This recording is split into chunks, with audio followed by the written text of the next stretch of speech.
done that, I didn't bring my little hoodie under my jacket. I had just my suit, my jacket, and it was.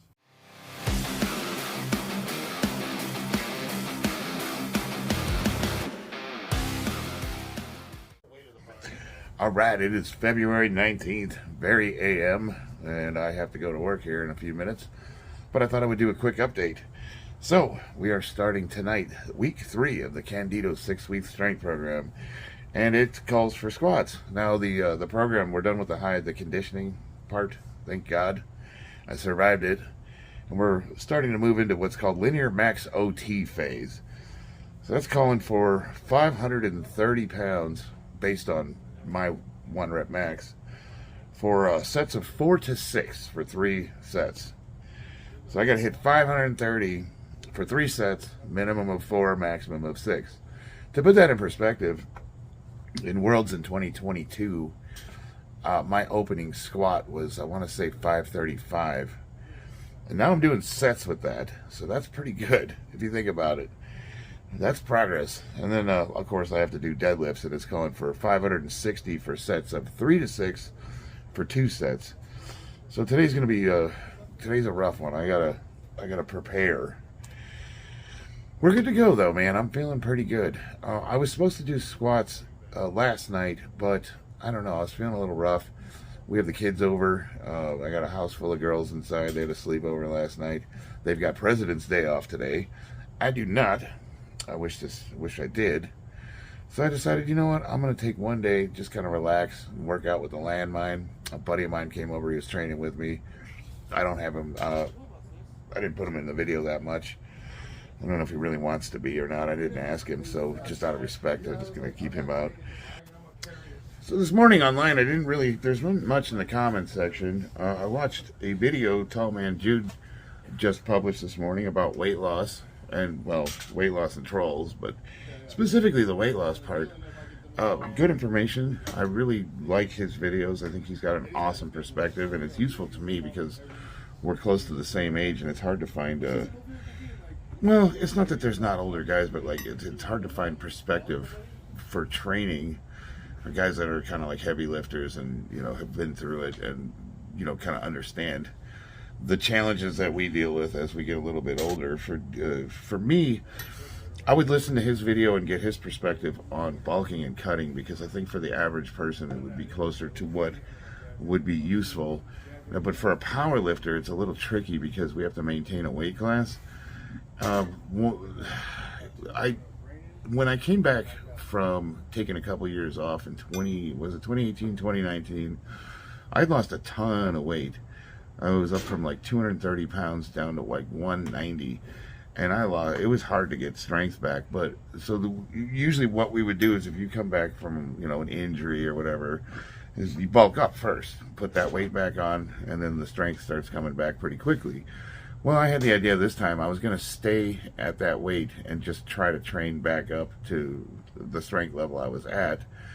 And it took a while, it took a couple of years, but I got it. And I think for me personally, that was the better option, because of, you know, I've had a couple of knee surgeries, and one of the advantages of staying under 220 pounds is that it's way easier on my knees. The doctor was telling me something along the lines of, for every 10 pounds you take off of your body weight, it's like taking 100 pounds off of your knees. So for you bigger guys, if you have knee problems, that's something to consider. And that, you know, somebody asked me, like, well, why did you pick the weight class you were at? Because I could very easily get up to 250 pounds. If I ate and trained, I could easily get up there.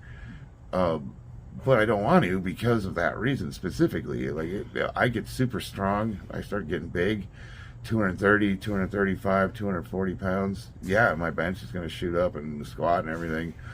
But I'll tell you what, man, it makes just everyday tasks, like going to work, walking flights of stairs, climbing up ladders, doing all the stuff that we have to do on a daily basis, it makes it a slog, man. It starts hurting everything. You just go to bed every night, knees swelled up, you know, got to do nightly ritual of Epsom salt and Bengay.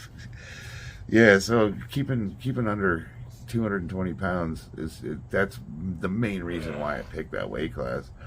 And then, of course, over the years, I've been competing, and I've learned, I've gotten to become friends with a lot of people in that division, and we kind of have a friendly rivalry thing amongst us. And it's just, I want to stay at that weight so that I can stay competing with those guys directly.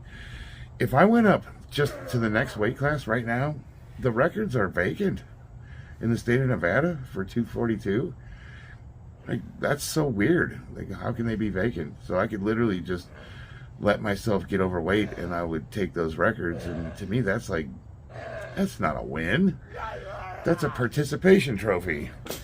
So of course I want to stay under 220 pounds because I want some real competition. That's what it's all about, right? Well, more to the point of maintaining weight. So for me, this is just me, we're not speaking for anyone else, but if you have a target weight and you're trying to stay at a specific weight, and your caloric intake, how much you can eat before your weight starts to increase, it makes it really, really easy to stick with that, because I know, like, if I'm right around 3,500 calories, if I consistently eat a couple of hundred calories over that amount, my weight will start to go up. Conversely, if I eat a couple of hundred calories under that weight amount, my weight will start to go down. And so if I wanted to diet down and lose a few pounds, it's just a matter of cutting a couple hundred calories over the course of a week or two, and then, upping my cardio a little bit, which is where the heavy bag comes in handy. Whatever you like to do for cardio is fine. I like that. It's fun for me. But it makes it really, really easy to stay at a certain weight class and not get too heavy and not get too light. That's one of the advantages of I would say take for 2 weeks, write down everything you eat during the day and just get a rough calorie estimate on all your food. And we're to include midnight snacks, everything. One, I think you would be surprised, because a lot of people are shocked when they find out how much they are actually eating, especially if you're having problems with dieting. Because I do hear this a lot with people that say, I hardly eat anything and I can't lose weight. And I'll say, well, track your food for a couple of weeks. And they're real hesitant to do so. But often when they do, the first thing they tell me is that, we find out you are actually eating a lot more than you thought you were, huh? Because matter can't be created from nothing, and the law of thermodynamics can't be broken. So, there's nothing going in. Your body can't just magically create matter out of thin air. It's got to be coming from somewhere. So it's good to know what you're actually consuming, and I would say do that over 2 weeks. Write everything down, get a calorie estimate, and then from there you can kind of see what your body needs on a daily basis. What are you using just to survive every day? And once you have that number down, it's reasonably simple and straightforward to make a dieting plan if you wanted to cut weight. But if you don't have good information to begin with, then it becomes more difficult. Because the thing is like, I personally hate dieting. I can't stand it. I hate restricting myself from food. But I think for a lot of people, they go about it wrong. They choose to cut foods or stuff out of their lives, as opposed to just trimming back, cutting back certain things for a small period of time. And if you go by the total caloric intake, and you're not one of those guys that wants to watch particularly what you eat, you can do that. Now, we can talk about like garbage calories and how you're going to feel as an overall person, depending on the amount of junk you eat. But a good example would be, let's say you needed 3,500 calories daily to survive. Well, you could eat 3,500 calories of Snickers bars every day, and that would work technically. You're probably going to feel like crap, and you're probably going to be really hungry most of the time. All right, I'm going to keep this one really short. I got to get to work. It's Monday morning. You know how that is. But I did want to say real quick that we built an addition to our Chicken City, the Chicken Taj Mahal, and we have 6 or 7 new additions. So our flock is up to 14 hens and 1 rooster. So I'm going to be an egg farm here pretty soon.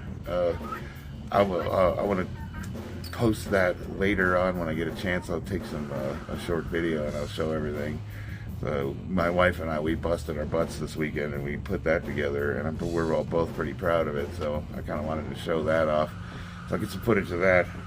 Keep posted for that one. Anyway, if you got anything out of this, you know what to do. Throw me a subscription, throw me a like. I will see you guys on the battlefield.